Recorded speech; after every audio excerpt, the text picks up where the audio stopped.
हम भी किस्मत वाले हैं कि हमारे मध्य में डॉक्टर जयदीप आर्य जी को हम साक्षात देख पा रहे हैं। आप इनकी प्रतिमूर्ति हैं। मैं निवेदन करता हूं कि आप इस अवसर पर अपने विचार व्यक्त करके युवा नेतृत्व का मार्गदर्शन करेंगे। Please chairman doctor Jaideep Arya ji please.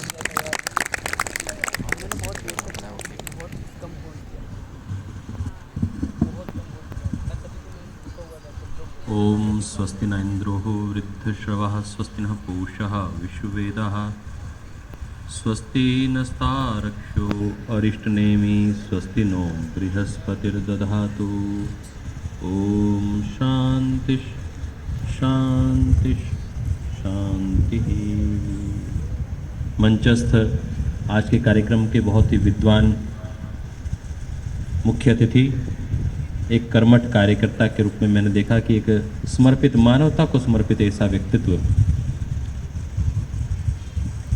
जो हेल्थ सेक्रेटरी के रूप में कार्य कर रहे हैं यूटी का, तो निश्चित रूप से वो इस केंद्र शासित प्रदेश का निश्चित रूप से विकास होना संभव है। और आपके स्वास्थ्य को लेकर चिंतित हैं और वो स्वास्थ्य सचिव यदि योग के साथ जुड़ जाएं तो ये अपने आप में अद्भुत होगा। ये सही मायने में उनकी यात्रा की पूर्णता होगी, ये स्वास्थ्य की पूर्णता होगी। इसलिए भी मैं उनका हृदय से अभिनंदन करना चाहता हूं, और अभिनंदन इस नाते भी करना चाहता हूं कि इस कार्यक्रम के माध्यम से यद्यपि हम वो सूर्य नमस्कार से जुड़ रहे हैं, परंतु इस माध्यम से वो प्राइमरी हेल्थ केयर का काम भी कर रहे हैं। और प्राइमरी हेल्थ केयर के इस कार्य को करने में, नशा मुक्त युवाओं को तैयार करने में, उन्हें योग और यज्ञ से जोड़ने में, सूर्य नमस्कार से जोड़ने में जो उनकी भाव है, उसके लिए आदरणीय डॉक्टर महेंद्र जी ने जो प्रयास किया है, बहन संगम कपूर जी ने जो प्रयास किया है, तो एक बार उनके लिए भी जोरदार करतध्वनि द्वारा हम अभिनंदन करते हैं। ये एक थॉट प्रोसेस होता है, क्योंकि हमारे एडमिनिस्ट्रेटिव ऑफिसर्स वो पॉलिसीज़ बनाया करते हैं। पॉलिसीज़ बनाने वाले व्यक्ति के दिमाग में यदि ये हो कि योग, नेचुरोपैथी, आयुर्वेद ये हेल्थ सेक्टर के एक अभिन्न अंग हैं, एक तत्व तो ये है कि व्यक्ति बीमार होकर हॉस्पिटल आए, जैसे भाई रोशन जी अभी कह रहे थे, एक तत्व तो वो है। परंतु दूसरा तत्व ये है कि व्यक्ति बीमार ही ना पड़े, बीमार ही ना हो, तो अल्टीमेटली जो हॉस्पिटल के ऊपर लोड है वो योग के कारण कम हो जाता है। हम यूटी में आदरणीय बहन प्रिंसिपल डॉक्टर सपना नंदा जी के साथ निरंतर कार्यों को आगे बढ़ा रहे थे। भाई रोशन जी सहित हमारे दोनों भाई बहन जो यहाँ आज उपस्थित हैं, भाई श्रेयस जी, डॉक्टर जसप्रीत जी, प्रियंका जी, वो सब इसी कॉलेज की ही देन हैं और बहुत अच्छे से इस कार्य को हमने आगे बढ़ाया। मैं आज अभी बात कर रहा था बहन प्रभजोत जी से, हमारी नोडल ऑफिसर हैं सोशल वेलफेयर डिपार्टमेंट से, उन्होंने बहुत अच्छी बात की कि मैंने कहा क्या कार्य देखते हैं, कहने जी मैं ड्रग एब्यूज़ को एड्रेस करते हैं और दूसरा सोशल वेलफेयर का काम करते हैं। तो मैंने बहुत धीरे से उनसे कहा, रोशन जी, कि यदि हम पैरा मेडिकल के माध्यम से दिव्यांग बच्चों को यदि हम योग के साथ जोड़ते हैं तो आप क्या सहयोग कर पाएंगे? तो कहने लगे जी पूरा हमारी डिपार्टमेंट के साथ मिलकर आप कार्य करिए, हम इसमें पूरा सहयोग कर पाएंगे। तो हम आने वाले दिनों में अपने दिव्यांग बच्चों के लिए भी योगासन का कंपटीशन करने वाले हैं इसी फरवरी के लास्ट में या मार्च के फर्स्ट वीक में, और उसका नेशनल फिर महाराष्ट्र में करने वाले हैं। दोस्तों मित्रों, आज महर्षि देव दयानंद की जयंती है। 15 फरवरी पूरे हरियाणा में आज रिस्ट्रिक्टेड हॉलीडे के रूप में भी मनाया जा रहा है। एक ऐसा व्यक्तित्व जिसने महिलाओं को शिक्षा का अधिकार दिया, उस कालखंड में जब महिलाओं को, क्योंकि भारत चारों ओर से आक्रांताओं से घिरा था, यहाँ बेटियों को पैदा होते मार दिया जाता था। क्यों? इसलिए मार दिया जाता था कि बेटियां घर की इज्जत होती थीं, और जब आक्रमण होते थे तो जो आक्रमणकारी हैं वो बाकी धन तो लूटते ही थे, साथ में महिलाओं के साथ भी जबरदस्ती किया करते थे। तो इसके पीछे का उद्देश्य ये रहता था कि कुल का गौरव नष्ट नहीं होना चाहिए। भारत की संस्कृति में ये जो स्वयं सती होने की जो बात आनी शुरू हुई, इसके पीछे भी मोटे तौर पर कारण ये था। देखिए, जंग में गोली लगकर अचानक मर जाना, राष्ट्र के लिए आहूत हो जाना शौर्य के साथ, ये बहुत, मैं ज़्यादा इसको कठिन नहीं मानता हूँ, परंतु जो बेटियाँ पति के जाने के बाद अपने जीवन को आहूत कर दें, और वो भी अग्नि के समक्ष होकर अपने आप को आहूत कर दें। देखिए भारत का चरित्र कितना ऊंचा था, भारत की बेटियां कितनी ऊंची थी, उनकी दिव्यता, उनका शौर्य, उनका पराक्रम कितना बड़ा था। तो मैं अपनी इन माँ बहन बेटियों को, जो भारत की संस्कृति चली आ रही है, उसको प्रणाम करना चाहता हूँ। आदरणीय भाई गर्ग साहब मूलतः राजस्थान के हैं, भरतपुर के रहने वाले हैं, और मैं तो इतना ही जानता हूँ राजस्थान की संस्कृति शूरवीरों की संस्कृति है, हल्दी घाटी की संस्कृति है, प्रेम जज्बे की संस्कृति है। इसने ये वो प्रांत है राजस्थान, क्योंकि मुझे स्टेट अवार्ड राजस्थान से मिला योग के क्षेत्र में कार्य करने के लिए, क्योंकि जब मैंने कोटा में लगभग 2 लाख लोगों से अधिक का कार्यक्रम परम श्रद्धेय स्वामी जी महाराज के नेतृत्व में किया, अंतर्राष्ट्रीय योग दिवस का कार्यक्रम, तो उस पर उस नाते वो कार्यक्रम के आयोजन के नाते मुझे वो अवसर मिला था। मैंने देखा बहुत नज़दीक से राजस्थान की संस्कृति को, वहाँ बहुत प्रेम के साथ बात की जाती है, बहुत प्रेम के साथ बात की जाती है। और ऐसी संस्कृति हमारी पंजाब की संस्कृति है, प्रियता, प्रेम कूट कूट कर भरा है। आओ जी, जी के बिना बात ही नहीं की जाती, ऐसी संस्कृति हमारे राजस्थान की है। तो ये हमारी संस्कृतियों का समन्वय हो रहा है, ये योग के साथ आगे बढ़े।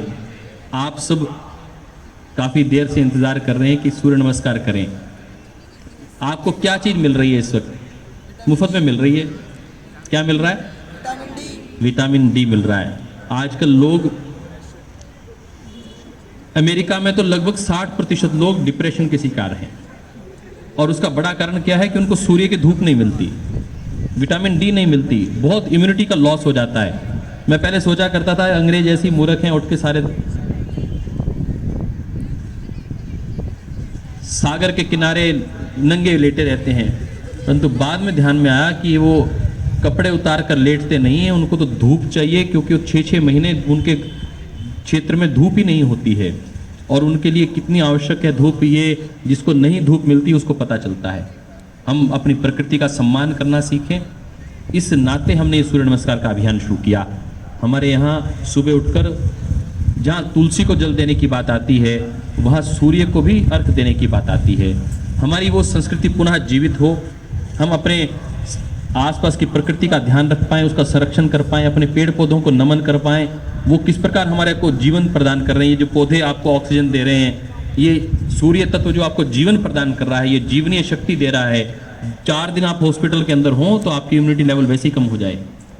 सूर्य के रोशनी में बैठने वाले लोगों को कोविड नहीं हुआ। लोगों ने कहा कोविड उन लोगों को ज़्यादा हुआ जिनकी विटामिन डी जिनका कम था। इसलिए आप जो लोग यहाँ बैठे हैं, यूँ ना सोचिए कि आपको यहाँ कष्ट हो रहा है, यूँ सोचिए कि हमें आनंद हो रहा है कि हमें विटामिन डी मिल रहा है। केवल सोचने की थॉट प्रोसेस ही तो बदलना है। तो आप सब लोग यहाँ बैठे हैं, माननीय मुख्य अतिथि महोदय यहाँ हैं।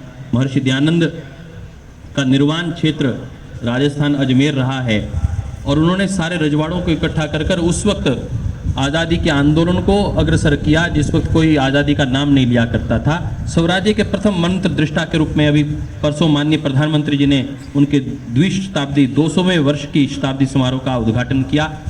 हम उनका भी अभिनंदन करते हैं। महर्षि दयानंद का सबसे बड़ा योगदान यदि कोई है तो नारी शिक्षा के लिए है। पहले बेटियों को पढ़ाया ही नहीं करते थे, बाहर जाने की इजाज़त नहीं थी।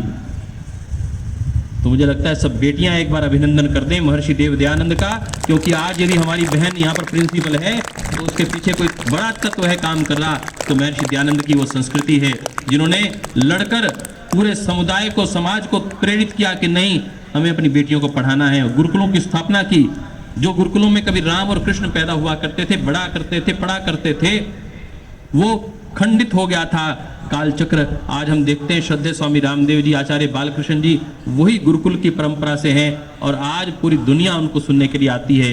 पूरी दुनिया, हार्वर्ड, ऑक्सफोर्ड के लोग उनका अनुसरण करते हैं, उन पर रिसर्च करते हैं।